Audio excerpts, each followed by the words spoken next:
Take inventory of yourself as you read this closing chapter and find out how many of the ghosts are standing in your way.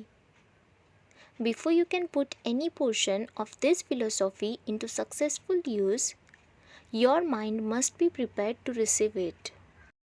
The preparation is not difficult. It begins with study, analysis, and understanding of three enemies which you shall have to clear out. These are indecision, doubt, and fear. The sixth sense will never function while these three negatives or any of them remain in your mind. The members of this unholy trio are closely related. Where one is found, the other two are close at hand. Indecision is the seeding of fear. Remember this as you read. Indecision crystallizes into doubt. The two blend and become fear. The blending process often is slow. This is one reason why these three enemies are so dangerous. They germinate and glow without their presence being observed. The remainder of this chapter describes an end which must be attained before the philosophy as a whole can be put into practical use. It also analyzes a condition which has but lately reduced huge number of people to poverty, and it states a truth which must be understood by all who accumulate riches, whether measured in terms of money or a state of mind of far greater value than money. The purpose of this chapter is to turn the spotlight of attention upon the cause and the cure of the six basic fears. Before we can master an enemy, we must know its name, its habits, and its place of abode. As you read, analyze yourself carefully and determine which, if any, of the six common fears have attached themselves to you. Do not be deceived by the habits of these subtle enemies. Sometimes they remain hidden in the subconscious mind where they are difficult to locate and still more difficult to eliminate. The six basic fears. There are six basic fears with some combination of which every human suffers at one time or another. Most people are fortunate if they do not suffer from the entire six. Named in the order of their most common appearance, they are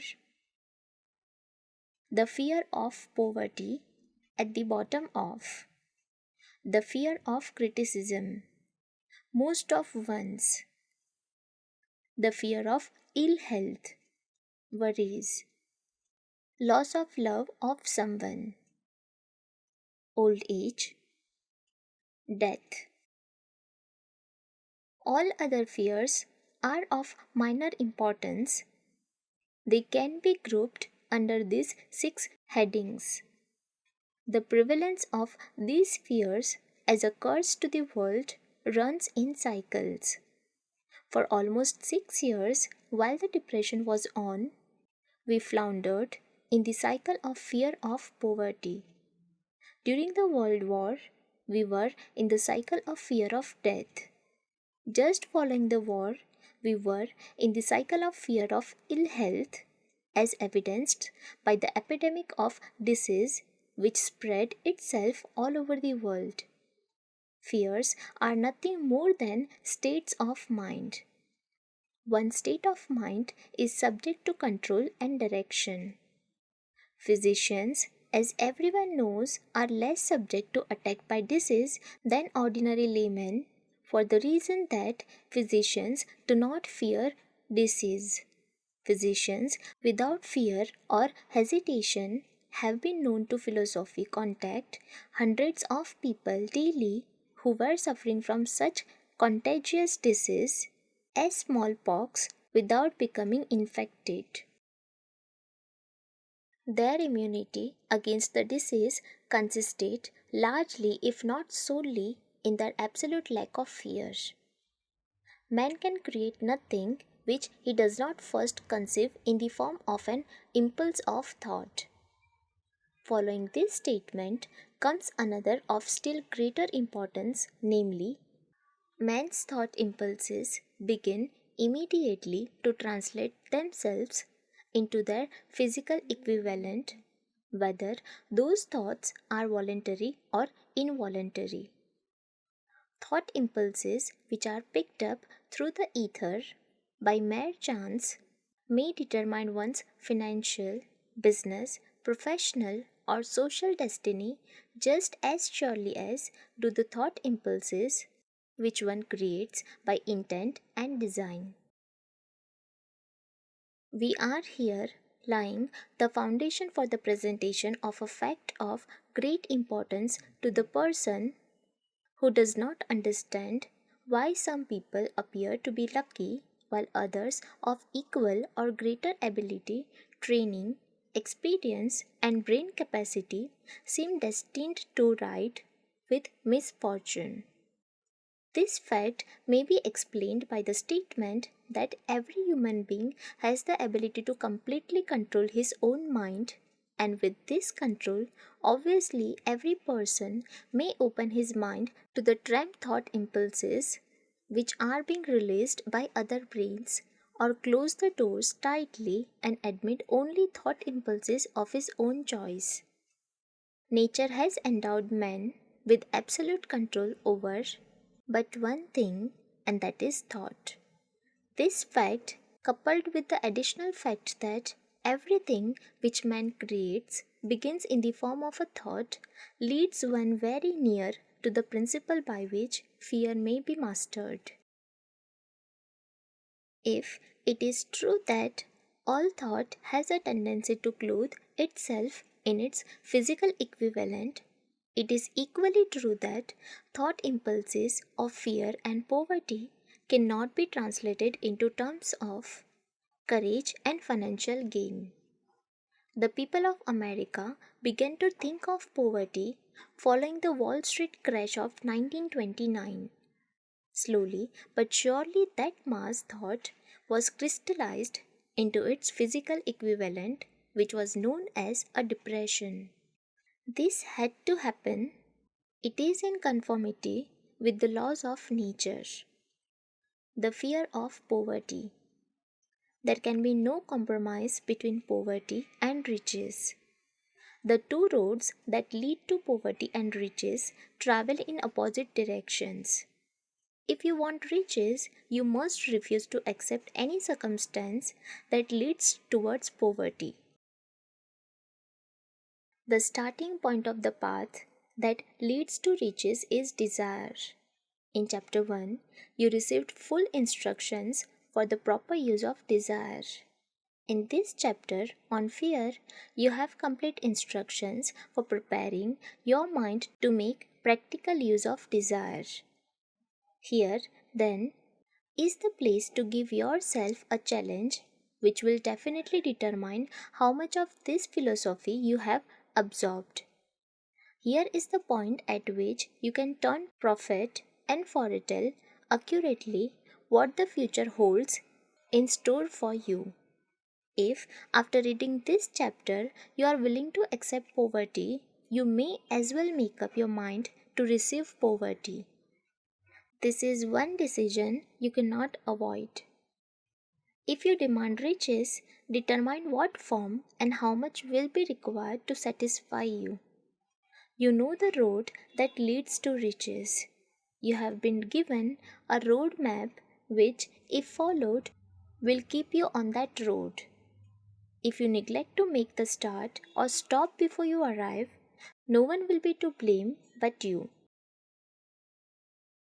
This responsibility is yours. No alibi will save you from accepting the responsibility if you now fail or refuse to demand riches of life, because the acceptance calls for but one thing. Incidentally, the only thing you can control, and that is a state of mind. A state of mind is something that one assumes. It cannot be purchased, it must be created. Fear of poverty is a state of mind, nothing else, but it is sufficient to destroy one's chances of achievement in any undertaking, a truth which became painfully evident during the Depression. This fear paralyzes the faculty of reason, destroys the faculty of imagination, kills off self reliance, undermines enthusiasm, discourages initiative, leads to uncertainty of purpose, encourages procrastination, wipes out enthusiasm, and makes self control an impossibility. It takes the charm from one's personality, destroys the possibility of accurate thinking, diverts concentration of effort, it masters persistence, turns the willpower into nothingness, destroys ambition, beclouds the memory, and invites failure in every conceivable form. It kills love and assassinates the finite emotions of the heart, discourages friendship and invites disaster in 100 forms, leads to sleeplessness, misery, and unhappiness, and all this despite the obvious truth that we live in a world of overabundance of everything the heart could desire, with nothing standing between us and our desires excepting lack of a definite purpose. The fear of poverty is, without doubt, the most destructive of the 6 basic fears. It has been placed at the head of the list because it is the most difficult to master. Considerable courage is required to state the truth about the religion of this fear, and still greater courage to accept the truth after it has been started. The fear of poverty grew out of man's inherited tendency to prey upon his fellow men economically. Nearly all animals lower than men are motivated by instinct, but their capacity to think is limited. Therefore, they prey upon one another physically. Man, with his superior sense of intuition, with the capacity to think and to reason, does not eat his fellow man bodily. He gets more satisfaction out of eating him financially. Man is so avaricious that every conceivable law has been passed to safeguard him from his fellow men. Of all the ages of the world, of which we know anything, the age in which we live seems to be one that is outstanding because of men's money madness. A man is considered less than the dust of the earth unless he can display a fat bank account, but if he has money, never mind how he acquired it. He is a king or a big shot. He is above the law. He rules in politics. He dominates in business, and the whole world about him bows in respect when he passes. Nothing brings man so much suffering and humanity as poverty. Only those who have experienced poverty understand the full meaning of this. It is no wonder that man fears poverty. Through a long line of the inherited experiences, man has learned for sure that some men cannot be trusted where matters of money and earthly possessions are concerned. This is a rather stinging indictment, the worst part of it being that it is true. The majority of marriages are motivated by the wealth possessed by one or both of the contracting parties. It is no wonder, therefore, that the divorce courts are busy. So eager is man to possess wealth that he will acquire it in whatever manner he can, through legal methods if possible, through other methods if necessary or expedient. Self analysis may disclose weaknesses which one does not like to acknowledge. This form of examination is essential to all who demand of life more than mediocrity and poverty. Remember, as you check yourself point by point, that you are both the court and the jury, the prosecuting attorney and the attorney for the defense, and that you are the plaintiff and the defendant, also that you are on trial. Face the facts squarely. Ask yourself definite questions and demand direct replies. When the examination is over, you will know more about yourself. If you do not feel that you can be an impartial judge in this self examination, call upon someone who knows you well to serve as judge while you cross examine yourself. You are after the truth. Get it, no matter at what cost, even though it may temporarily embarrass you. The majority of people, if asked what they fear most, would reply, I fear nothing. The reply would be inaccurate because few people realize that they are bound, handicapped, wiped spiritually and physically through some form of fear. So subtle and deeply seated is the emotion of fear that one may go through life burdened with it, never recognizing its presence. Only a courageous analysis will disclose the presence of this universal enemy. When you begin such an analysis, search deeply into your character. Here is a list of the symptoms for which you should look. Symptoms of the fear of poverty.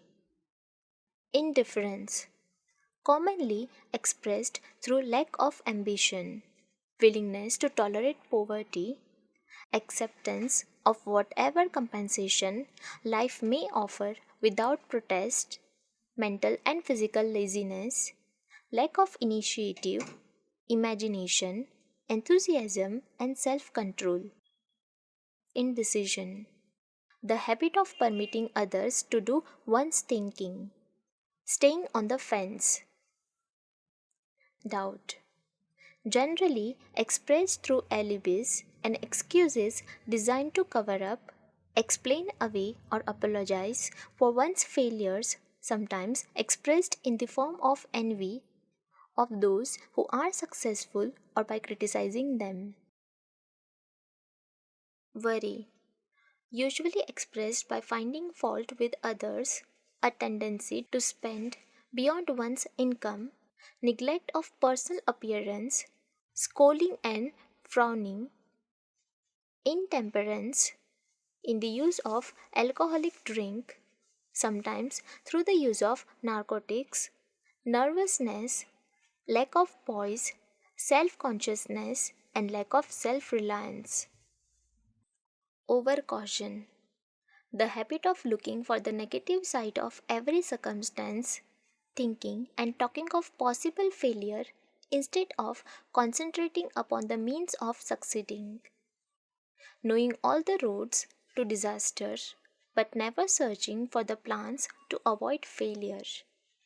Waiting for the right time to begin putting ideas and plans into action until the waiting becomes a permanent habit. Remembering those who have failed and forgetting those who have succeeded. Seeing the hole in the donut but overlooking the donut. Pessimism leading in indigestion, poor elimination, auto intoxication, bad breath, and bad disposition. Procrastination, the habit of putting off until tomorrow that which should have been done last year. Spending enough time in creating alibis and excuses to have done the job. This symptom is closely related to overcaution, doubt, and worry. Refusal to accept responsibility when it can be avoided. Willingness to compromise rather than put up a stiff fight. Compromising with difficulties instead of harassing and using them as stepping stones to advancement. Bargaining with life for a penny instead of demanding prosperity, opulence, riches, contentment, and happiness. Planning what to do if and when overtaken by failure instead of burning all bridges and making repeat impossible. Weakness of and often total lack of self confidence, definiteness of purpose, self control, initiative, enthusiasm, ambition, thrift, and sound reasoning ability. Expecting poverty instead of demanding riches. Association with those who accept poverty instead of seeking the company of those who demand and receive riches. Money talks. Some will ask, why did you write a book about money?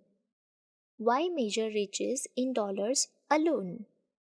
Some will believe, and rightly so, that there are other forms of riches more desirable than money. Yes, there are riches which cannot be measured in terms of dollars, but there are millions of people who will say, give me all the money I need and I will find everything else I want. The major reason why I wrote this book on how to get money is the fact that the world has but lately passed through an experience that left millions of men and women paralyzed with the fear of poverty. What this sort of fear does to one was well described by Westbrook Begler in the New York World Telegram. Example: money is only calm shells or mental discs or scrap of paper, and there are treasures of the heart and soul which money cannot buy, but most people, being broke, are unable to keep this in mind and sustain their spirits. When a man is down and out and on the street, unable to get any job at all, something happens to his spirit which can be observed in the droop of his shoulders, the set of his head, his walk, and his gaze. He cannot escape a feeling of inferiority among people with regular employment, even though he knows they are definitely not his equals in character, intelligence, or ability.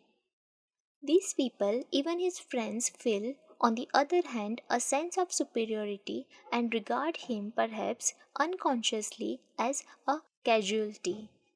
He may borrow for a time, but not enough to carry on in his accustomed way, and he cannot continue to borrow very long. But borrowing in itself, when a man is borrowing merely to live, is a depressing experience, and the money lacks the power of earned money to revive his spirits. Of course, none of this applies to bums or habitual ne'er-do-wells, but only to men of normal ambitions and self-respect. Women conceal despair. Women in the same predicament must be different. We somehow do not think of women at all in considering the down and outers. They are scarce in the bread lines. They rarely are seen begging on the streets, and they are not recognizable in crowds by the same plain signs which identify busted men. Of course, I do not mean the shuffling hags of the city streets who are the opposite number of the confirmed male bums. I mean reasonably young, decent, and intelligent women. There must be many of them, but their despair is not apparent. Maybe they kill themselves. When a man is down and out, he has time on his hands for brooding. He may travel miles to see a man about a job and discover that the job is filled, or that it is one of those jobs with no base pay but only a commission on the sale of some useless knick-knack which nobody would buy except out of pity. Turning that down, He finds himself back on the street with nowhere to go but just anywhere. So he walks and walks. He gazes into store windows at luxuries which are not for him and feels inferior and gives way to people who stop to look with an active interest. He wanders into the railroad station or puts himself down in the library to ease his legs and soak up a little heat, but that isn't looking for a job, so he gets going again. He may not know it, but his aimlessness would give him away even if the very lines of his figure did not. He may be well dressed in the clothes left over from the days when he had a steady job, but the clothes cannot disguise the droop. Money makes difference. He sees thousands of other people, bookkeepers or clerks or chemists or vegan hands, busy at their work and envies them from the bottom of his soul. They have their independence, their self respect, and manhood, and he simply cannot convince himself that he is a good man too, though he argues it out and arrives at a favorable verdict hour after hour. It is just money which makes this difference in him. With a little money, he would be himself again. Some employers take the most shocking advantage of people who are down and out. The agencies hang out little colored cards offering miserable wages to busted men, $12 a week, $15 a week. An $18 a week job is a plum, and anyone with $25 a week to offer does not hang the job in front of an agency on a colored card. I have a want ad clipped from a local paper demanding a clerk, a good, clean penman, to take telephone orders for a sandwich shop from 11 a.m. to 2 p.m. for $8 a month, not $8 a week, but $8 a month. The ad says also state religion. Can you imagine the brutal effrontery of anyone who demands a good, clean penman for 11 cents an hour, injuring into the victim's religion? But that is what busted people are offered. The fear of criticism. Just how man originally came by this fear, no one can state definitely, but one thing is certain. He has it in a highly developed form. Some believe that this fear made its appearance about the time that politics became a profession. Others believe it can be traced to the age when women first began to concern themselves with styles in wearing apparel. This author, being neither a humorist nor a prophet, is inclined to attribute the basic fear of criticism to that part of man's inherited nature which promotes him not only to take away his fellow man's goods and wares, but to justify his action by criticism of his fellow man's character. It is a well known fact that a thief will criticize the man from whom he steals, that politicians seek office not by displaying their own virtues and qualifications, but by attempting to besmirch their opponents.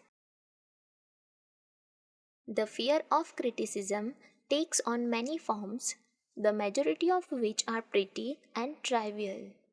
Bald headed men, for example, are bald for no other reason than their fear of criticism. Heads become bald because of the tight fitting bands of heads which cut off the circulation from the roots of the hair. Men wear hats not because they actually need them, but mainly because everyone is doing it. The individual falls into the line and does likewise.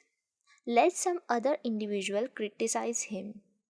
Women seldom have bald heads or even thin hair because they wear hats which fit their heads loosely, the only purpose of the hats being adornment. But it must not be supposed that women are free from the fear of criticism.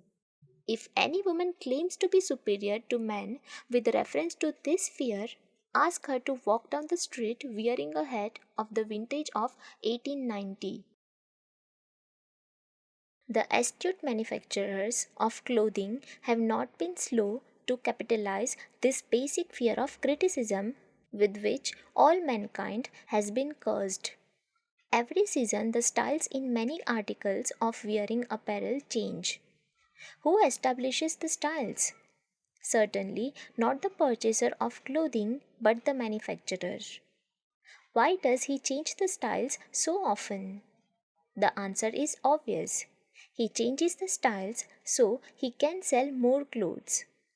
For the same reason, the manufacturers of automobiles change styles of models every season. No man wants to drive an automobile which is not of the latest style, although the older model may actually be the better car. We have been describing the manner in which people behave under the influence of fear of criticism as applied to the small and pretty things of life. Let us now examine human behavior when this fear affects people in connection with the more important events of human relationship. Take, for example, practically any person who has reached the age of mental maturity, and if you could read the secret thoughts of his mind, you would find a very decided disbelief in most of the fables taught by the majority of the dogmatists and theologians a few decades back. Not often, however, will you find a person who has the courage to openly state his belief on this subject. Most people will, if pressed far enough, tell a lie rather than admit that they do not believe the stories associated with that form of religion which held people in bondage prior to the age of scientific discovery and education. Why does the average people, even in this state of enlightenment, shy away from denying his belief in the fables which were the basics of most of the religions a few decades ago? The answer is because of the fear of criticism. Men and women have been burned at the stake for daring to express disbeliefs in ghosts. It is no wonder we have inherited a consciousness which makes us fear criticism. The time was, and not so far in the past, when criticism carried severe punishments. It still does in some countries. The fear of criticism robs man of his initiative, destroys his power of imagination, limits his individuality, takes away his self reliance, and does him damage in 100 other ways. Parents often do their children irreparable injury by criticizing them. The mother of one of my boyhood chums used to punish him with a switch almost daily, always completing the job with the statement, "You will land in the penitentiary before you are 20." He was sent to a reformatory at the age of 17. Criticism is the one form of service of which everyone has too much. Everyone has a stock of it which is handed out gratis, whether called for or not. One's nearest relatives often are the worst offenders. It should be recognized as a crime for any parents to build inferiority complexes in the minds of a child through unnecessary criticism. Employers who understand human nature get the best there is in men not by criticism but by constructive suggestion. Parents may accomplish the same results with their children. Criticism will plant fear in the human heart or resentment, but it will not build love or affection. Symptoms of the fear of criticism. This fear is almost as universal as the fear of poverty, and its effects are just as fatal to personal achievement mainly because this fear destroys initiative and discourages the use of imagination. The major symptoms of the fear are self consciousness, generally expressed through nervousness, timidity in conversation and in meeting strangers, awkward movement of hands and limbs, shifting of the eyes, lack of poise, expressed through lack of voice control, nervousness in the presence of others, poor posture of body, poor memory. Personality lacking in firmness of decision, personal charm, and ability to express opinions definitely.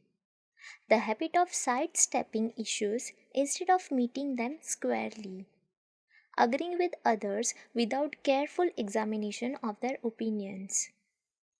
Inferiority complex. The habit of expressing self approval by word of mouth and by actions as a means of covering up a feeling of inferiority. Using big words to impress others. Imitating others in dress, speech, and manners. Achievements. Boasting of imaginary achievements. This sometimes gives a surface appearance of a feeling of superiority. Extravagance. The habit of trying to keep up with the Joneses, spending beyond one's income. Lack of initiative. Failure to embrace opportunities for self advancement, fear to express opinions, lack of confidence in one's own ideas, giving evasive answers to questions asked by superiors, hesitancy of manner and speech, deceit in both words and deeds.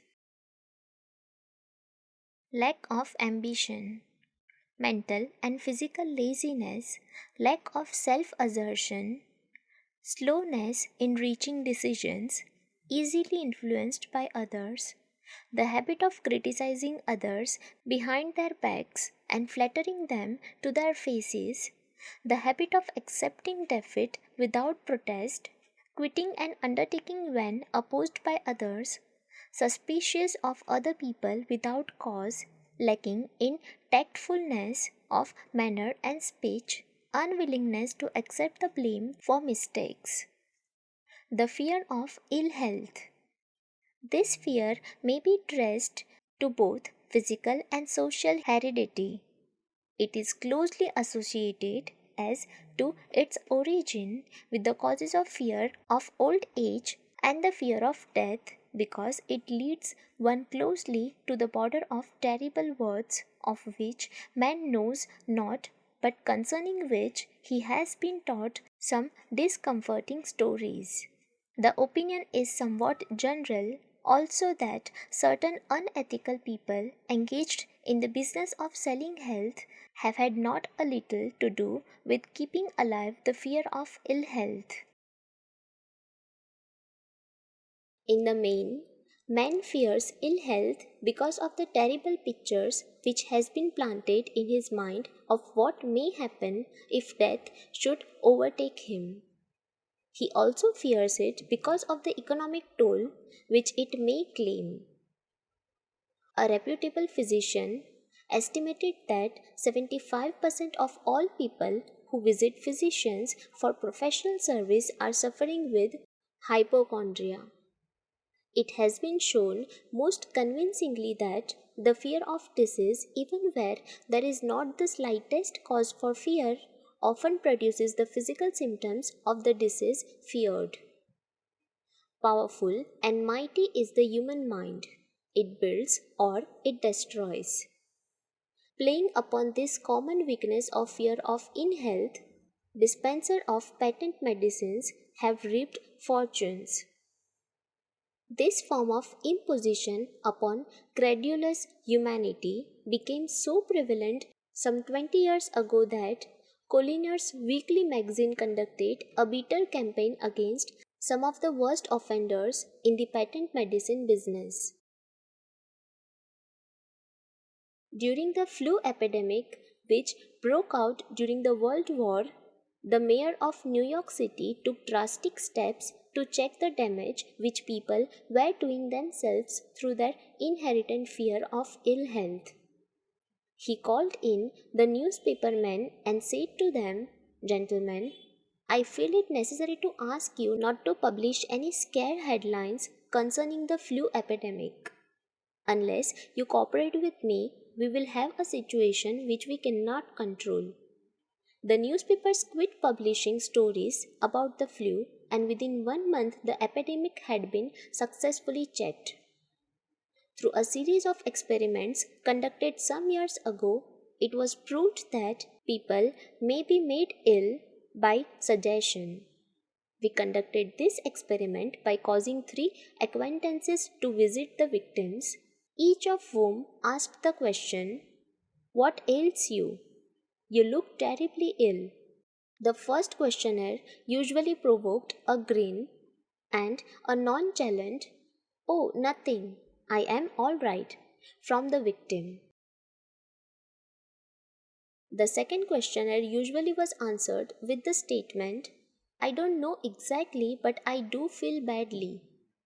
The third questionnaire was usually met with the frank admission that the victim was actually feeling ill. Try this on an acquaintance. If you doubt that, it will make him uncomfortable, but do not carry the experiment too far. There is a certain religious sect whose members take vengeance upon their enemies by the hexing method. They call it placing a cell on the victim. There is overwhelming evidence that this is sometimes begins in the form of negative thought impulse. Such an impulse may be passed from one mind to another by suggestion or created by an individual in his own mind. A man who was blessed with more wisdom than this incident might indicate once said, "When anyone asks me how I feel, I always want to answer by knocking him down." Doctors send patients into new climates for their health because a change of mental attitude is necessary. The seed of fear of ill health lives in every human mind. Worry, fear, discouragement, disappointment in love and business affairs cause this seed to germinate and grow. The recent business depression kept the doctors on the run because every form of negative thinking may cause ill health. Disappointments in business and in love stand at the head of the list of causes of fear of ill health. A young man suffered a disappointment in love which sent him to a hospital. For months he hovered between life and death. A specialist in suggestive therapeutics was called in. The specialist changed nurses, placing him in charge of a very charming young woman who began to make love to him the first day of her arrival on the job. Within 3 weeks, the patient was discharged from the hospital, still suffering but with an entirely different malady. He was in love again. The remedy was a hoax, but the patient and nurse were later married.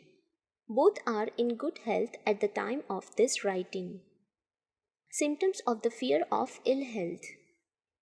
The symptoms of this almost universal fear are autosuggestion, the habit of negative use of self-suggestion by looking for and expecting to find the symptoms of all kinds of disease. Enjoying imaginary illness and speaking of it as being real. The habit of trying all fads and isms recommended by others as having therapeutic value. Talking to others of operations, accidents, and other forms of illness. Experimenting with diets, physical exercises, reducing systems without professional guidance. Trying home remedies, patent medicines, and quack remedies. Hypochondria. The habit of talking of illness, concentrating the mind upon disease, and expecting its appearance until a nervous break occurs. Nothing that comes in bottles can cure this condition. It is brought on by negative thinking, and nothing but positive thought can affect a cure. Hypochondria is said to do as much damage on occasion as the disease one fears might do. Most so called cases of nerves come from imaginary illness. Exercise. Fear of ill health often interferes with proper physical exercise and results in overweight by causing one to avoid outdoor life. Susceptibility. Fear of ill health breaks down nature's body resistance and creates a favorable condition for any form of disease one may contract. The fear of ill health often is related to the fear of poverty, especially in the case of the hypochondriac who constantly worries about the possibility of having to pay doctor's bills, hospital bills, etc.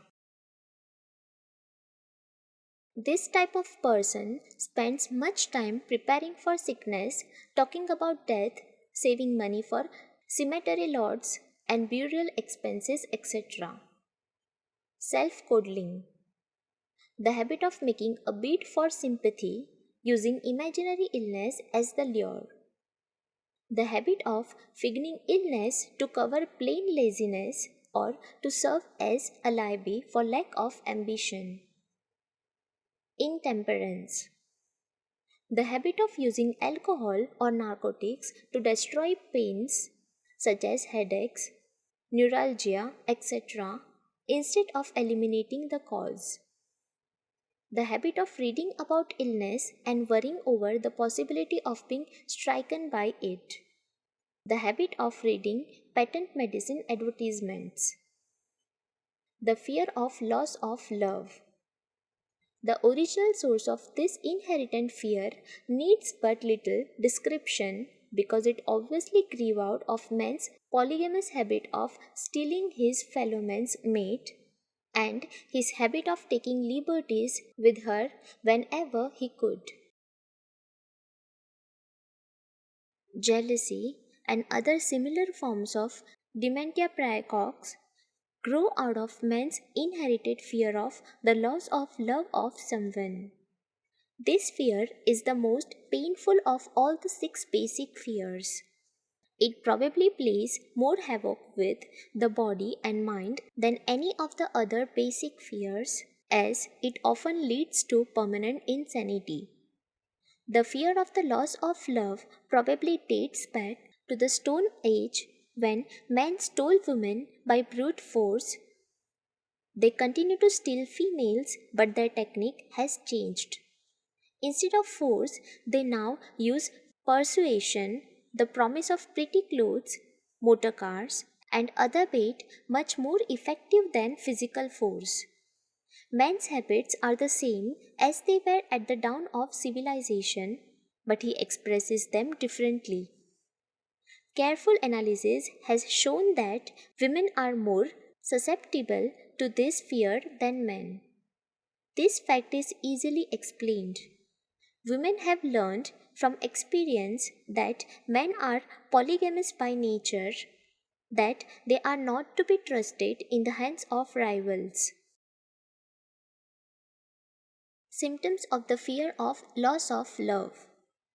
The distinguishing symptoms of this fear are jealousy, the habit of being suspicious of friends and loved ones without any reasonable evidence of sufficient grounds. The habit of accusing wife or husband of infidelity without grounds. General suspicion of everyone, absolute faith in no one. Fault finding. The habit of finding fault with friends, relatives, business associates, and loved ones upon the slightest provocation or without any cause whatsoever. Gambling. The habit of gambling, stealing, cheating, and otherwise taking hazardous chances to provide money for loved ones with the belief that love can be bought. The habit of spending beyond one's means or incurring debts to provide gifts for loved ones with the object of making a favorable showing. Insomnia, nervousness, lack of persistence, weakness of will, lack of self control, lack of self reliance, bad temper. The fear of old age. In the main, this fear grows out of two sources. First, the thought that old age may bring with it poverty. Secondly, and by far the most common sources of origin, from false and cruel teachings of the past, which has been too well mixed with fire and brimstone and other bogies cunningly designed to enslave men through fear. In the basic fear of old age, man has two very sound reasons for his apprehension. One, growing out of his distrust of his fellow men, who may seize whatever worldly goods he may possess, and the other arising from the terrible pictures of the world beyond, which were planted in his mind through social heredity before he came into full possession of his mind. The possibility of ill health, which is more common as people grow older, is also a contributing cause of this common fear of old age. Eroticism also enters into the cause of the fear of old age, as no man cherishes the thought of diminishing self sex attraction. The most common cause of fear of old age is associated with the possibility of poverty. Poor house is not a pretty word. It throws a chill into the mind of every person who faces the possibility of having to spend his declining years on a poor farm. Another contributing cause of the fear of old age is the possibility of loss of freedom and independence, as old age may bring with it the loss of both physical and economic freedom. Symptoms of the fear of old age. The commonest symptoms of this fear are the tendency to slow down and develop an inferiority complex at the age of mental maturity, around the age of 40, falsely believing oneself to be sleeping because of age. The habit of speaking apologetically of oneself as being old merely because one has reached the age of 40 or 50, instead of reversing the rule and expressing gratitude for having reached the age of wisdom and understanding. The habit of killing of initiative, imagination, and self reliance by falsely believing oneself too old to exercise these qualities. The habit of the man or woman of 40 dressing with the aim of trying to appear much younger and affecting mannerism of youth, thereby inspiring ridicule by both friends and strangers. The fear of death. To some, this is the cruelest of all the basic fears. The reason is obvious. The terrible pangs of fear associated with the thought of death, in the majority of cases, may be charged directly to religious fanaticism. So called heathen are less afraid of death than the more civilized. For hundreds of millions of years, man has been asking the still unanswered questions: whence and whither? Where did I come from and where am I going? During the darker ages of the past, the more cunning and crafty were not slow to offer the answer to these questions for a prize. Witness now the major source of origin of the fear of death. Come into my tent, embrace my faith, accept my dogmas, and I will give you a ticket that will admit you straight away into heaven when you die, cries a leader of sectarianism. Remain out of my tent, says the same leader, and may the devil take you and burn you throughout eternity. Eternity is a long time. Fire is a terrible thing. The thought of eternal punishment with fire not only causes man to fear death, it often causes him to lose his reason. It destroys interest in life and makes happiness impossible. During my research, I reviewed a book entitled A Catalogue of the Gods, in which were listed the 30,000 gods which man has worshipped. Think of it, 30,000 of them represented by everything from a crawfish to a man. It is little wonder that men have become frightened at the approach of death. While the religious leader may not be able to provide safe conduct into heaven, nor by lack of such provision allow the unfortunate to descend into hell, the possibility of the latter seems so terrible that the very thought of it lays hold of the imagination in such a realistic way that it paralyzes reason and sets up the fear of death. In truth, no man knows and no man has ever known what heaven or hell is like, nor does any man know if either place actually exists. This very lack of positive knowledge opens the door of the human mind to the charlatan, so he may enter and control that mind with his stock of legerdemain and various brands of pious fraud and trickery. The fear of death is not as common now as it was during the age when there were no great colleges and universities. Men of science have turned the spotlight of truth upon the world, and this truth is rapidly freeing men and women from this terrible fear of death. The young men and young women who attend the colleges and universities are not easily impressed by fire and brimstone.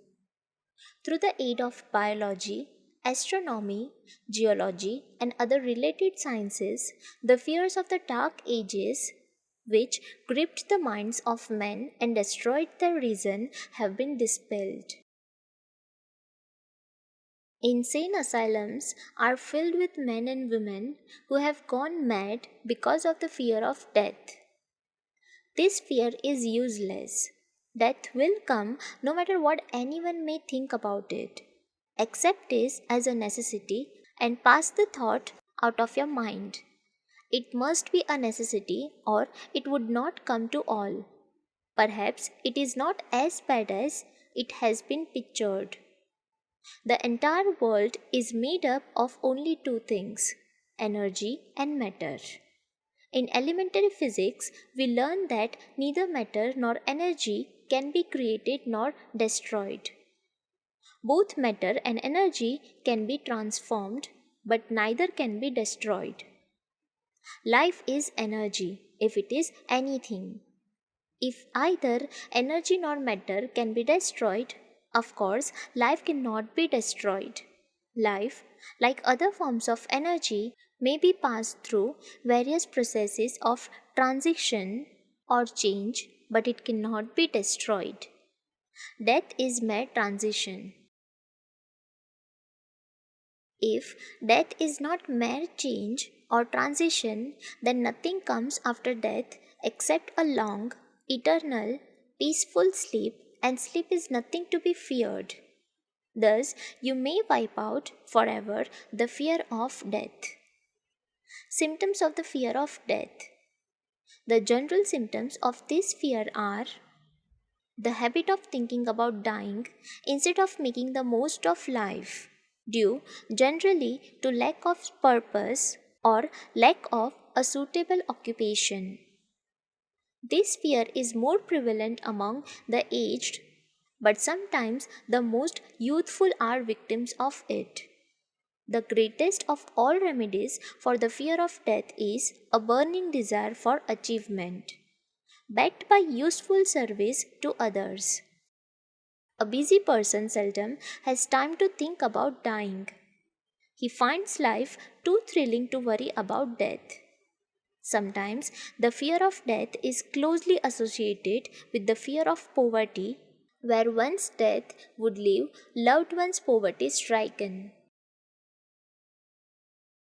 In other cases, the fear of death is caused by illness and the consequent breaking down of physical body resistance.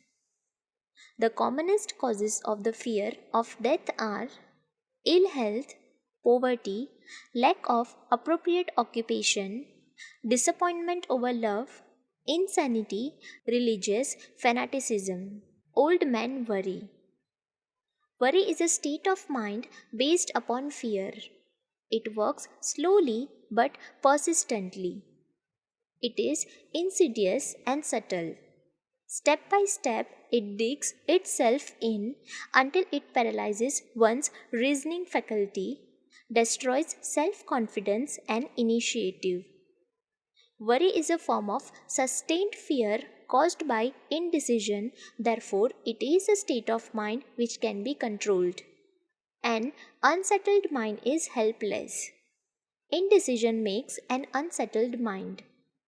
Most individuals lack the willpower to reach decisions promptly and to stand by them after they have been made, even during normal business conditions. During periods of economic unrest, the individual is handicapped not alone by his inherent nature to be slow at reaching decisions, but he is influenced by the indecision of others around him who have created a state of mass indecision. During the Depression, the whole atmosphere all over the world was filled with fierenza and worrities, the two mental disease germs which began to spread themselves after the Wall Street frenzy in 1929. There is only one known antidote for these germs. It is the habit of prompt and firm decision. Moreover, it is an antidote which every individual must apply for himself. We do not worry over conditions. Once we have reached a decision to follow a definite line of action. I once interviewed a man who was to be electrocuted 2 hours later. The condemned man was the calmest of some 8 men who were in the death cell with him. His calmness prompted me to ask him how it felt to know that he was going into eternity in a short while. With a smile of confidence on his face, he said, "It feels fine. Just think, brother, my troubles will soon be over. I have had nothing but trouble all my life. It has been a hardship to get food and clothing. Soon I will not need these things. I have felt fine ever since I learned it from certain that I must die. I made up my mind then to accept my fate in good spirit." As he spoke, he devoured a dinner of proportions sufficient for 3 men, eating every mouthful of the food brought to him and apparently enjoying it as much as if no disaster awaited him. Decision gave this man resignation to his fate. Decision can also prevent one's acceptance of undesired circumstances. The 6 basic fears become translated into a state of worry through indecision. Relieve yourself forever of the fear of death by reaching a decision to accept death as an inescapable event. Wipe the fear of poverty by reaching a decision to get along with whatever wealth you can accumulate without worry. Put your foot upon the neck of the fear of criticism by reaching a decision not to worry about what other people think, do, or say. Eliminate the fear of old age by reaching a decision to accept it not as a handicap but as a great blessing which carries with it wisdom, self control, and understanding not known to youth. Acquit yourself of the fear of ill health by the decision to forget symptoms. Master the fear of loss of love by reaching a decision to get along without love if that is necessary. Kill the habit of worry in all its forms by reaching a general, blanket decision that nothing which life has to offer is worth the price of worry. With this decision will come poise, peace of mind, and calmness of thought which will bring happiness. A man whose mind is filled with fear not only destroys his own chances of intelligent action, but he transmits these destructive vibrations to the minds of all who come into contact with him and destroys also their chances. Even a dog or a horse knows when its master lacks courage. Moreover, a dog or a horse will pick up the vibrations of fear thrown off by its master and behave accordingly. Lower down the line of intelligence in the animal kingdom, one finds this same capacity to pick up the vibrations of fear. A honeybee immediately senses fear in the minds of a person for reasons unknown. A bee will sting the person whose mind is reasoning vibrations of fear much more readily than it will molest the person whose mind registers no fear.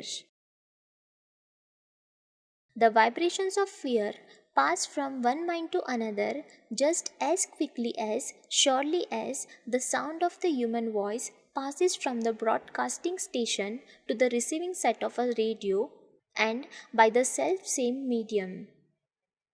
Mental telepathy is a reality. Thoughts pass from one mind to another voluntarily whether or not this fact is recognized by either the person reasoning the thoughts or the person who pick up those thoughts. The person who gives expression by word of mouth to negative or destructive thoughts is practically certain to experience the results of those words in the form of a destructive kickback. The release of destructive thought impulses alone without the aid of words produces also a kickback in more ways than one. First of all, and perhaps most important to be remembered, the person who releases thoughts of a destructive nature must suffer damage through the breaking down of the faculty of creative imagination. Secondly, the presence in the mind of any destructive emotion develops a negative personality which repels people and often converts them into antagonists. The third source of damage to the person who entertains or releases negative thoughts lies in this significant fact: these thought impulses are not only damaging to others, but they embed themselves in the subconscious mind of the person releasing them and there become a part of his character. One is never through with a thought merely by releasing it. When a thought is released, it spreads in every direction through the medium of the ether, but it also plants itself permanently in the subconscious mind of the person releasing it. Your business in life is, presumably, to achieve success. To be successful, you must find peace of mind, acquire the material needs of life, and above all, attain happiness. All of these evidences of success begin in the form of thought impulses. You may control your own mind, you have the power to feed it whatever thought impulses you choose. With this privilege goes also the responsibility of using it constructively. You are the master of your own earthly destiny just as surely as you have the power to control your own thoughts. You may influence, direct, and eventually control your own environment, making your life what you want it to be, or you may neglect to exercise the privilege which is yours to make your life to order, thus casting yourself upon the broad sea of circumstance where you will be tossed hither and yon like a chip on the waves of the ocean. The devil's worship, the seventh basic evil. In addition to the six basic fears, there is another evil by which people suffer. It constitutes a rich soil in which the seeds of failure grow abundantly. It is so subtle that its presence often is not detected. This affliction cannot properly be classed as a fear. It is more deeply seated and more often fatal than all of the six fears. For want of a better name, let us call this evil susceptibility to negative influences. Men who accumulate great riches always protect themselves against this evil. The poverty stricken never do. Those who succeed in any calling must prepare their minds to resist the evil. If you are reading this philosophy for the purpose of accumulated riches, you should examine yourself very carefully to determine whether you are susceptible to negative influences. If you neglect this self-analysis, you will forfeit your right to attain the object of your desires. Make the analysis searching. After you read the questions prepared for this self-analysis, hold yourself to a strict accounting in your answers. Go at the task as carefully as you would search for any ether enemy you knew to be awaiting you, and deal with your own faults as you would with a more tangible enemy. You can easily protect yourself against highway robbers because the law provides organized cooperation for your benefit. But the seventh basic evil is more difficult to master because it strikes when you are not aware of its presence, when you are asleep, and while you are awake. Moreover, its weapon is intangible because it consists of merely a state of mind. This evil is also dangerous because it strikes in as many different forms as there are human experiences. Sometimes it enters the mind thought, the well meant words of one's own relatives. At other times, it bores from within through one's own mental attitude. Always, it is as deadly as poison, even though it may not kill as quickly. How to protect yourself against negative influences. To protect yourself against negative influences, whether of your own making or the result of the activities of negative people around you, recognize that you have a willpower and put it into constant use until it builds a wall of immunity against negative influences in your own mind. Recognize the fact that you and every other human being are by nature lazy, indifferent, and susceptible to all suggestions which harmonize with your weaknesses. Recognize that you are by nature susceptible to all the six basic fears and set up habits for the purpose of counteracting all these fears. Recognize that negative influences often work on you through your subconscious mind. Therefore, you are difficult to detect. And keep your mind closed against all people who depress or discourage you in any way. Clean out your medicine chest, throw away all pill bottles, and stop pandering to colds, aches, pains, and imaginary illness. Deliberately seek the company of people who influence you to think and act for yourself. Do not expect troubles, as they have a tendency not to disappoint. Without doubt, the most common weakness of all human beings is the habit of leaving their minds open to the negative influence of other people. This weakness is all the more damaging because most people do not recognize that they are cursed by it, and many who acknowledge it neglect or refuse to correct the evil until it becomes an uncontrollable part of their daily habits. To aid those who wish to see themselves as they really are, the following list of questions have been prepared. Read the questions and state your answers aloud so you can hear your own voice. This will make it easier for you to be truthful with yourself. Self analysis test questions.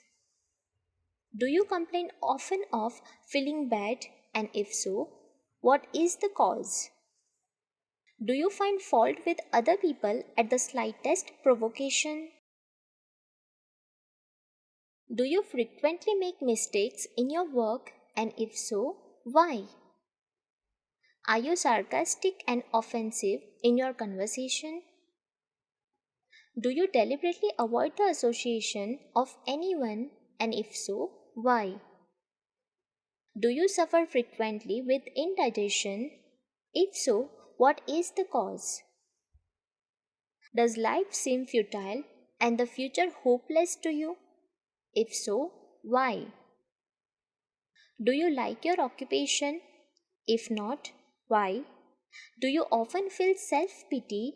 And if so, why? Are you envious of those who excel you? To which do you devote most time thinking of success or of failure? Are you gaining or losing self confidence as you grow older? Do you learn something or value from all mistakes? Are you permitting some relative or acquaintance to worry you? If so, why? Are you sometimes in the clouds and at other times in the depth of despondency? Who has the most inspiring influence upon you? What is the cause? Do you tolerate negative or discouraging influences which you can avoid? Are you careless of your personal appearance? If so, when and why? Have you learned how to drown your troubles by being too busy to be annoyed by them? Would you call yourself a spineless weakling if you permitted others to do your thinking for you? How many preventable disturbances annoy you, and why do you tolerate them? Do you resort to liquor, narcotics, or cigarettes to quit your nerves? If so, why do you not try willpower instead? Does anyone nag you, and if so, for what reason? Do you have a definite major purpose, and if so, what is it? And what plan have you for achieving it? Do you suffer from any of the six basic fears? If so, which ones? Have you a method by which you can shield yourself against the negative influences of others? Do you make deliberate use of autosuggestion to make your mind positive? Which do you value most? Your material possessions or your privilege of controlling your own thoughts? Are you easily influenced by others against your own judgment? Has today added anything of value to your stock of knowledge or state of mind? Do you face squarely the circumstances which make you unhappy or sidestep the responsibility?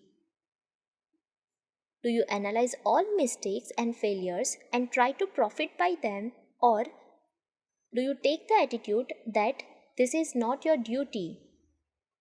Can you name three of your most damaging weaknesses? What are you doing to correct them? Do you encourage other people to bring their worries to you for sympathy? Do you choose from your daily experiences, lessons, or influences which aid in your personal advancement? Does your presence have a negative influence on other people as a rule? What habits of other people annoy you most? Do you form your own opinions or permit yourself to be influenced by other people? Have you learned how to create a mental state of mind with which you can shield yourself against all discouraging influences? Does your occupation inspire you with faith and hope? Are you conscious of possessing spiritual forces of sufficient power to enable you to keep your mind free from all forms of fear? Does your religion help you to keep your own mind positive? Do you feel it your duty to share other people's worries? If so, why? If you believe that birds of a feather flock together, what have you learned about yourself by studying the friends whom you attract? What connection, if any, do you see between the people with whom you associate most closely and any unhappiness you may experience? Could it be possible that some people whom you consider to be a friend is, in reality, your worst enemy because of his negative influence on your mind? By what rules do you judge who is helpful and who is damaging to you? Are your intimate associates mentally superior or inferior to you? How much time out of every 24 hours do you devote to A. Your occupation, B. Sleep, C. Play and relaxation, D. Acquiring useful knowledge, and E. Plain waste? Who among your acquaintances A. encourages you most, B. cautions you most, C. discourages you most, D. helps you most in other ways? What is your greatest worry? Why do you tolerate it? When others offer you free, unsolicited advice, do you accept it without question or analyze their motive? What, above all else, do you most desire? Do you intend to acquire it? Are you willing to subordinate all other desires for this one? How much time daily do you devote to acquiring it? Do you change your mind often? If so, why? Do you usually finish everything you begin? Are you easily impressed by other people's business or professional titles, college degrees, or wealth? Are you easily influenced by what other people think or say of you? Do you cater to people because of their social or financial status? Whom do you believe to be the greatest person living? In what respect is this person superior to yourself? How much time have you devoted to studying and answering these questions? If you have answered all these questions truthfully, you know more about yourself than the majority of people. Study the questions carefully, come back to them once each week for several months, and be astounded at the amount of additional knowledge of great value to yourself you will have gained by the simple method of answering the questions truthfully. If you are not certain concerning the answers of some of the questions, seek the counsel of those who know you well, especially those who have no motive in flattering you, and see yourself through their eyes. The experience will be astonishing. You have absolute control over but one thing, and that is your thoughts. This is the most significant and inspiring of all facts known to man. It reflects man's divine nature. This divine prerogative is the sole means by which you may control your own destiny. If you fail to control your own mind, you may be sure you will control nothing else. If you must be careless with your possessions, let it be in connection with material things. Your mind is your spiritual estate. Protect and use it with the care to which divine royalty is entitled. You were given a willpower for this purpose. Unfortunately, there is no legal protection against this who, either by design or ignorance, poison the minds of others by negative suggestion. This form of destruction should be punishable by heavy legal penalties because it may and often does destroy one's chances of acquiring material things which are protected by law. Men with negative minds tried to convince Thomas A. Edison that he could not build a machine that would record and produce the human voice because they said no one else had ever produced such a machine. Edison did not believe them. He knew that the mind could produce anything the mind could conceive and believe. And that knowledge was the thing that lifted the great Edison above the common herd. Men with negative minds told F.W. Woolworth he would go broke trying to run a store on 5 and 10-cent sales. He did not believe them. He knew that he could do anything without reason if he backed his plans with faith. Exercising his right to keep other men's negative suggestions out of his mind, he built up a fortune of more than $100 million. Men with negative minds told George Washington he could not hope to win against the vastly superior forces of the British, but he exercised his divine right to believe. Therefore, this book was published under the protection of the stars and strips, while the name of Lord Cornwallis has been all but forgotten. Doubting Thomases scoffed scornfully when Henry Ford tried out his first crudely built automobile on the streets of Detroit. Some said the thing never would become practical. Others said no one would pay money for such a contraption. Ford said, I will belt the earth with dependable motor cars. And he did. His decision to trust his own judgment has already built up a fortune far greater than the next 5 generations of his descendants can squander.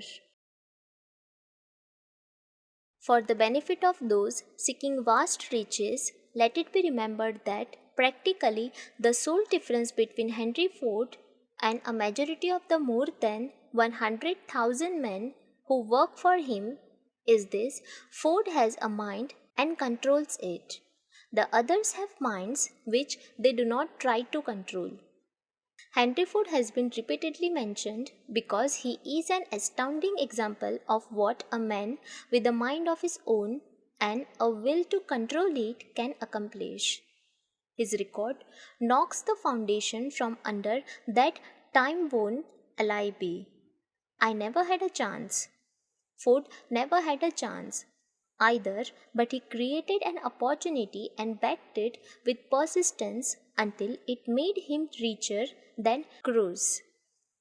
Mind control is the result of self discipline and habit. You either control your mind or it controls you. There is no halfway compromise. The most practical of all methods for controlling the mind is the habit of keeping it busy with a definite purpose backed by a definite plan. Study the record of any man who achieves noteworthy success, and you will observe that he has control over his own mind. Moreover, that he exercises that control and directs it towards the attainment of definite objectives. Without this control, success is not possible. 57. Famous alibis by old men. If people who do not succeed have one distinguishing trait in common: they know all the reasons for failure and have what they believe to be airtight alibis to explain away their own lack of achievement. Some of these alibis are clever, and a few of them are justifiable by the facts. But alibis cannot be used for money. The world wants to know only one thing: have you achieved success? A character analyst compiled a list of most commonly used alibis. As you read the list, examine yourself carefully and determine how many of these alibis, if any, are your own property. Remember too, the philosophy presented in this book makes every one of these alibis obsolete. If I didn't have a wife and family, if I had enough pull, if I had money, if I had a good education, if I could get a job, if I had good health, if I only had time, if times were better, if other people understood me, if conditions around me were only different, if I could live my life over again, if I did not fear what they would say, if I had been given a chance, if I now had a chance, if other people didn't have it in for me, if nothing happens to stop me, if I were only younger, if I could only do what I want, if I had been born rich, if I could meet the right people, if I had the talent that some people have, if I dared assert myself, if I only had embarrassed past opportunities, if people didn't get on my nerves, if I didn't have to keep house and look after the children, if I could save some money, if the boss only appreciated me, if I only had somebody to help me, if my family understood me, if I lived in a big city, if I could just get started, if I were only free, if I had the personality of some people, if I were not so fat, if my talents were known, if I could just get a break, if I could only get out of debt, if I hadn't failed, if I only knew how, if everybody didn't oppose me, if I didn't have so many worries, if I couldn't marry the right person, if people weren't so dumb, if my family were not so extravagant, if I were sure of myself, if luck were not against me, if I had not been born under the wrong star, if it were not true that what is to be will be, if I did not have to work so hard, if I hadn't lost my money, if I lived in a different neighborhood, if I didn't have a past, if I only had a business of my own, if other people would only listen to me, if I had the courage to see myself as I really am, I would find out what is wrong with me and correct it. Then I might have a chance to profit by my mistakes and learn something from the experience of others. For I know that there is something wrong with me, or I would now be where I would have been if I had spent more time analyzing my weaknesses and less time building alibis to cover them. Building alibis with which to explain away failure is a national pastime. The habit is as old as the human race and is fatal to success. Why do people cling to their pet alibis?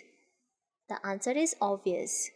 They defend their alibis because they create them. A man's alibi is the child of his own imagination. It is human nature to defend one's own brainchild. Building alibis is a deeply rooted habit. Habits are difficult to break, especially when they provide justification for something we do. Plato had this truth in mind when he said, "The first and best victory is to conquer self." To be conquered by self is, of all things, the most shameful and vile. Another philosopher had the same thought in mind when he said, "It was a great surprise to me when I discovered that most of the ugliness I saw in others was but a reflection of my own nature." "It has always been a mystery to me," said Albert Hubbard, "why people spend so much time deliberately fooling themselves by creating alibis to cover their weaknesses. If used differently, this same time would be sufficient to cure the weakness, then no alibis would be needed." In parting, I would remind you that life is a checkboard and the player opposite you is time. If you hesitate before moving or neglect to move promptly, your man will be wiped off the board by time. You are playing against a partner who will not tolerate indecision.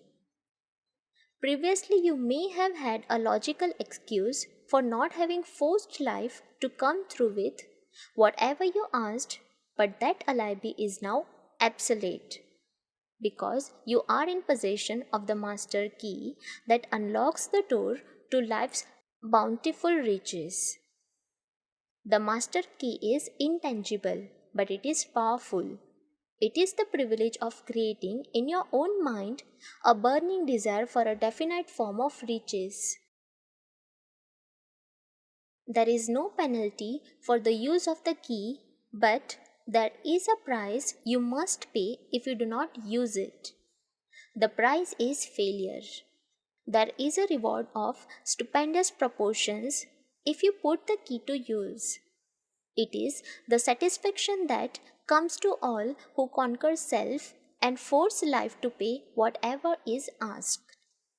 The reward is worthy of your effort. Will you make the start and be convinced? "If we are related," said the immortal Emerson, "we shall meet."